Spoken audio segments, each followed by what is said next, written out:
अगर भारत में सबसे कॉमन बीमारी की बात की जाए तो वो शायद गैस की प्रॉब्लम होगी, जो शायद हर एक व्यक्ति को होगी। अगर व्यक्ति 30 साल के ऊपर का है तब तो उसे गैस की प्रॉब्लम होनी ही होनी है। हालांकि ये प्रॉब्लम नहीं है, ये तो बस बॉडी का एक नेचुरल प्रोसेस है। इसी गैस के चक्कर में हम तरह तरह की दवाइयां खाना शुरू कर देते हैं। हमारे शरीर में दर्द होता रहता है, सांस लेने में दिक्कत भी हो सकती है और सीने में जलन भी होना शुरू हो जाती है। इसीलिए आज इस गैस के बारे में हम ढंग से जान जाएंगे कि हमारे शरीर में, हमारे पेट में ये गैस बनता कैसे है, जिससे आज के बाद आप कभी भी इस विषय में मिसलीड ना हो पाओ। देखिए, गैस हमारे पेट में डिफरेंट सोर्सेस से आते हैं, जिसमें से 3 सोर्स हैं। हमारे सांस के द्वारा, पेट में भोजन का एसिड के मिलने के बाद गैस का बनना, और हमारे लार्ज इंटेस्टाइन में बैक्टीरिया के कारण गैस का बनना। चलिए इनके बारे में हम एक एक करके जानना शुरू करते हैं। देखिए, जब हम मुंह से सांस लेते हैं, खास तौर से जब हम पानी पीते हैं, भोजन करते हैं, या जब हम बहुत ज्यादा बोलते हैं, तो हम अपने अंदर गैस को भी इनहेल कर लेते हैं। यह गैस सीधे हमारे भोजन या पानी के साथ हमारे पेट में भी चला जाता है,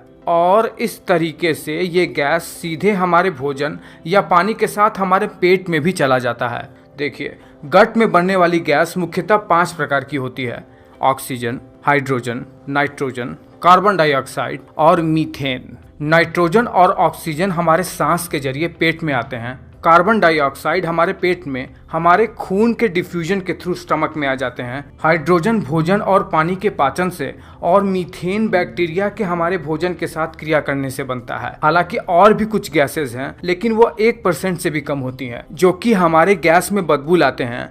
मेनली सल्फर रिच गैसेस। जब भी हम कोई भोजन खाते हैं तो पहले वो हमारे आमाशय में जाता है, जहां पर वो एसिड से मिलकर फूड का ब्रेक डाउन होना शुरू हो जाता है, और जब ये भोजन छोटे छोटे टुकड़ों में टूट जाते हैं, उसी समय स्टमक गैस भी प्रोड्यूस करने लगता है, जो कि डकार के थ्रू हमारे बॉडी से बाहर निकल जाता है। और अगर डकार के थ्रू ये गैस हमारे बॉडी से बाहर नहीं निकल पाता है तो ये भोजन के साथ ही छोटी आंत में पास हो जाता है। पर स्टमक में बनने वाली गैस बहुत ही स्मॉल अमाउंट में होती है। जैसे ही ये फूड हमारे छोटी आंत में पास होता है, छोटी आंत में बाइल जूस और पैनक्रियाटिक जूस इस भोजन के साथ मिलकर इस भोजन को छोटे छोटे यूनिट्स में तोड़ना शुरू कर देते हैं, जैसे प्रोटीन को अमीनो एसिड में, फैट को फैटी एसिड में। लेकिन जब ये कार्बोहाइड्रेट को पचाने का प्रयास करते हैं तो कार्बोहाइड्रेट के कुछ पार्टिकल्स छोटी आंत में पूरी तरीके से पच नहीं पाते हैं। इसीलिए ये रैपिडली फर्मेंटेबल कार्बोहाइड्रेट वाटर के ड्रैग के साथ ही अब बड़ी आंत में चला जाता है, और बड़ी आंत में जाने के साथ ही हमारे गट में गैस बनने का असली प्रोसेस शुरू होता है। हमारे लार्ज इंटेस्टाइन में कुछ बैक्टीरिया होते हैं जो कि हमारे हेल्थ के लिए बहुत ज्यादा आवश्यक होते हैं। इन्हें हमारे शरीर में गुड बैक्टीरिया के नाम से जाना जाता है। ये बैक्टीरिया क्या करते हैं,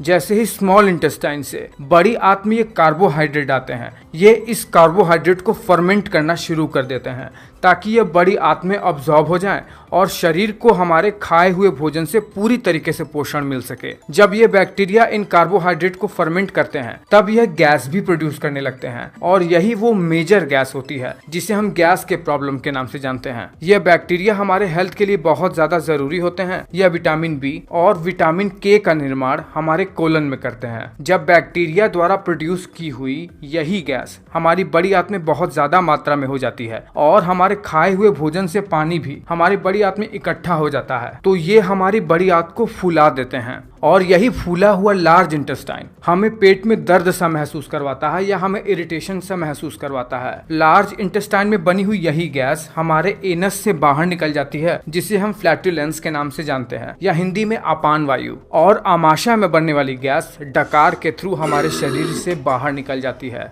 आपको ये वीडियो कैसा लगा है मुझे नीचे कमेंट करके बताइए। अच्छा लगा है तो लाइक जरूर करना।